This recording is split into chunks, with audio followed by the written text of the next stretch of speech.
I'm going to make a shocking and controversial statement. You have finite resources. Reality is that I too have finite resources. Neither time, nor energy, nor money are an endless supply for any of us. Additionally, though we may occasionally operate in a state of denial, as when I attempt to cram my calendar too full, we can only be in one place at one time. It's very disappointing. However, it is true. As a woman who wears many hats, as a wife, a third trimester mother raising 5 kids, homemaker, homeschooler, friend, neighbor, volunteer, literature teacher, amateur gardener, and active member of our church, I'm continuously learning the lesson that every expenditure of my precious resources, whether of time, energy, or money, needs to be strategically aimed towards accomplishing some aspect of fulfilling one of the many roles that I get to have. As you join me today for one morning in my life, I will share with you some of my perhaps unconventional approaches to cooking, cleaning, and personal care in a way that enables me to prioritize and balance my various roles and responsibilities without running out of time, energy, or money. So welcome. I'm glad you're here. One way that I prioritize and balance my roles and responsibilities without depleting my time, energy, or money is by being aware. First, I need to be aware of when I have the most energy and motivation. For me, that's the morning. So I like to order my morning for those higher energy tasks. Additionally, I need to be aware of my family's needs. In the morning, everyone's hungry, so making sure food is available is a priority. And for me, that does not look like cooking a family breakfast every day, though I do that a couple times a week. Really, I see available as the key word. By that, I mean making sure that the fridge, pantry, and freezer contain food that can be relatively easily pulled out and combined into an at least mostly nutritious meal. It's been about 2 weeks since our last shopping trip, and we're low on some of the easier favorite options that the kids tend to reach for first, but we do have tons of Greek yogurt in the fridge. So this morning I decided to mix up a large batch of granola that will last for a couple of weeks in an airtight container in the pantry.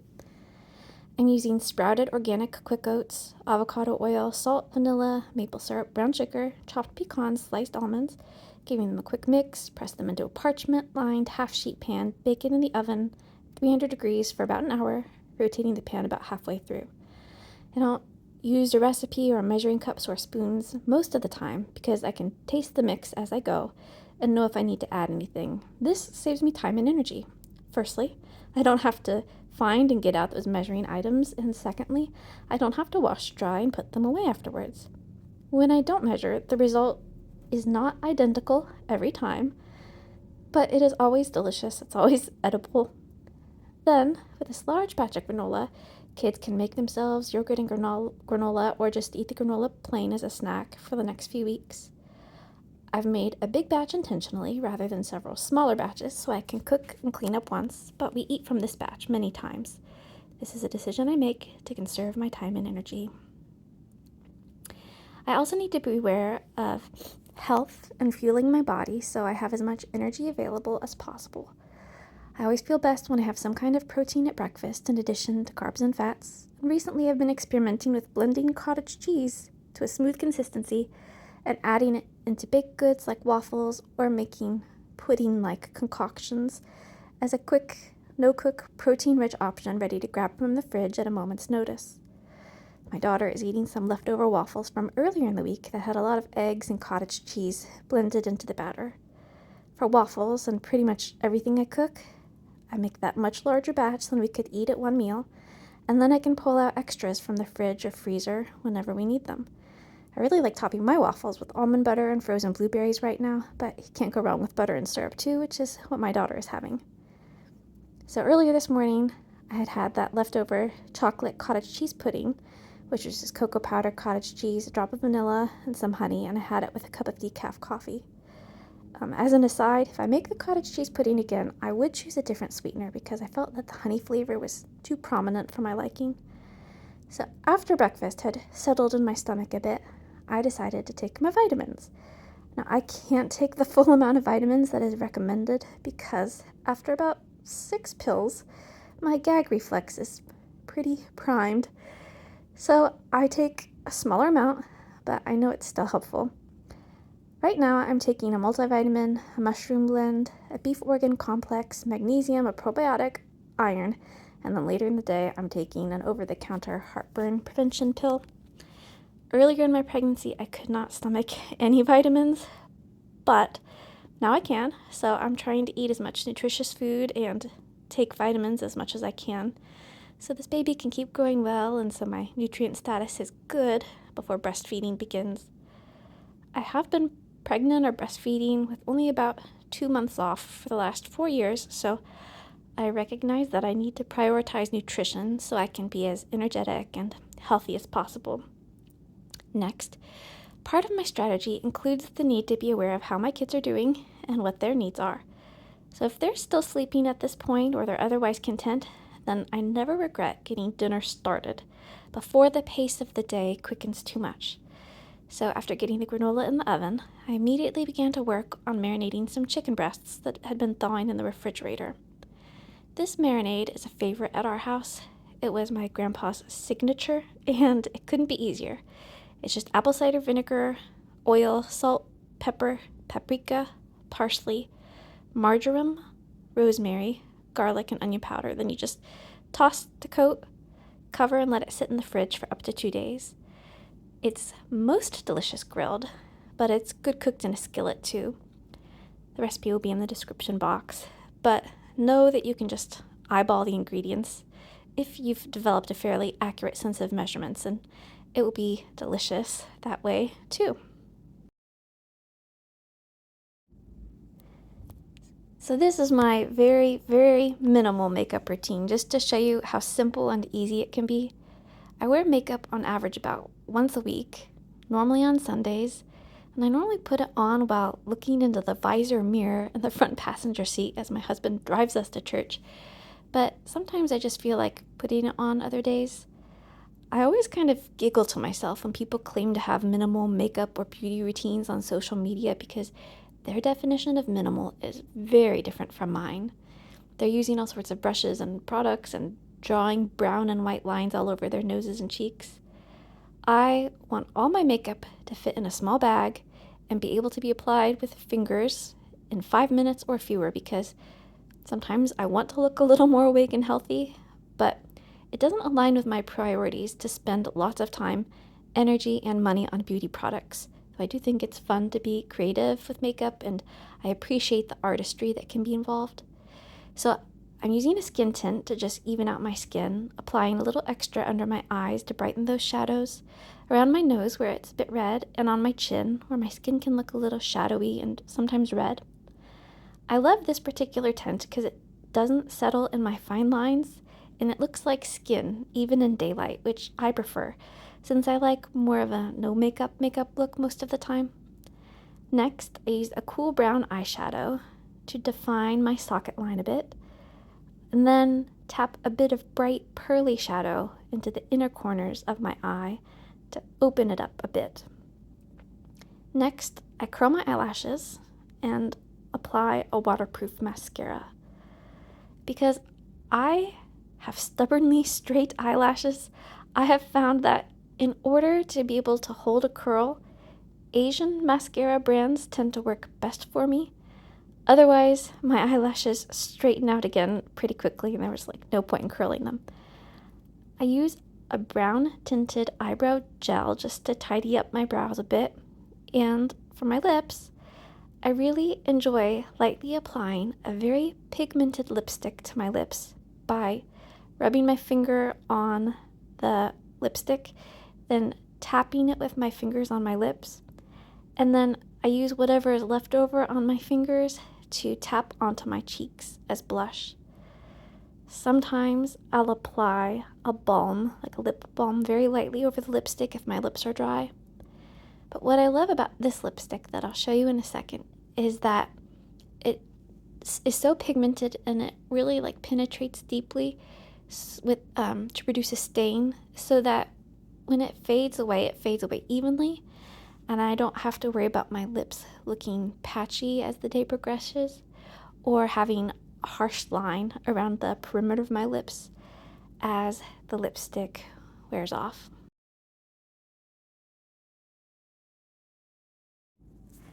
After doing that makeup and getting dressed, I made the bed, which I aim to do every day, preferably the moment I exit it, unless there is still an inhabitant.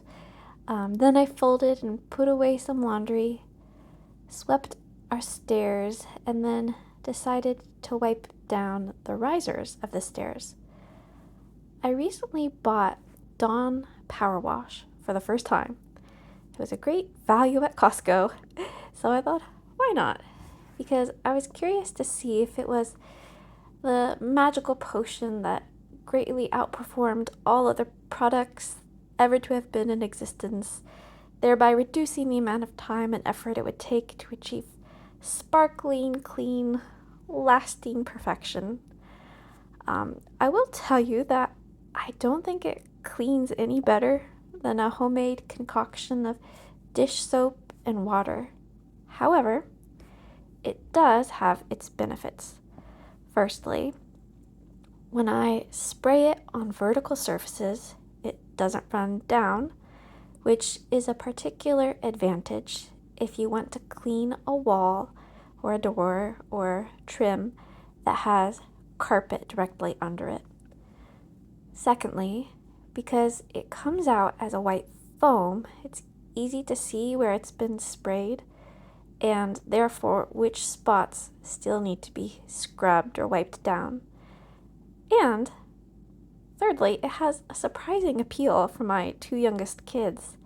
I actually am finding that I sometimes have to hide the spray because they're always getting it out and spraying it on the walls in order to clean, and it's not always on the agenda to be cleaning.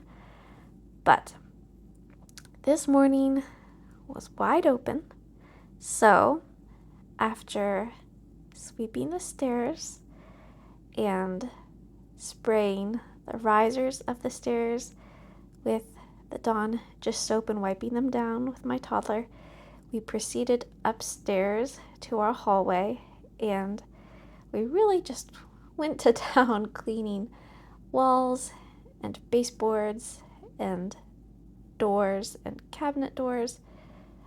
I used to save these kind of items. I would mentally save these items for like closer to when I thought we were having company over.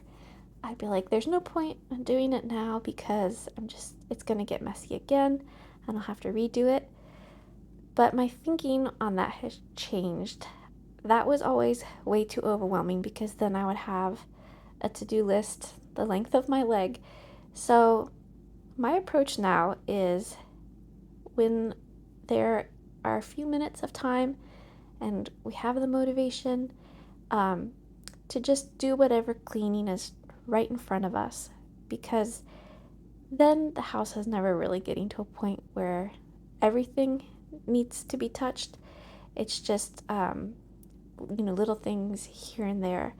So I find just addressing things in the moment, even if it's only a partially done job. For instance, we got 2/3 of the doors and the walls and the baseboards done in this hallway, but then we all kind of lost interest and got hungry, and so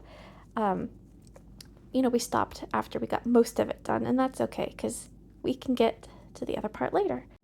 And actually the timing was quite good because it was lunchtime and my husband kindly prepared a little lunch of eggs and white cheddar on toast with a side of sausage, and then we had some granola to go with it.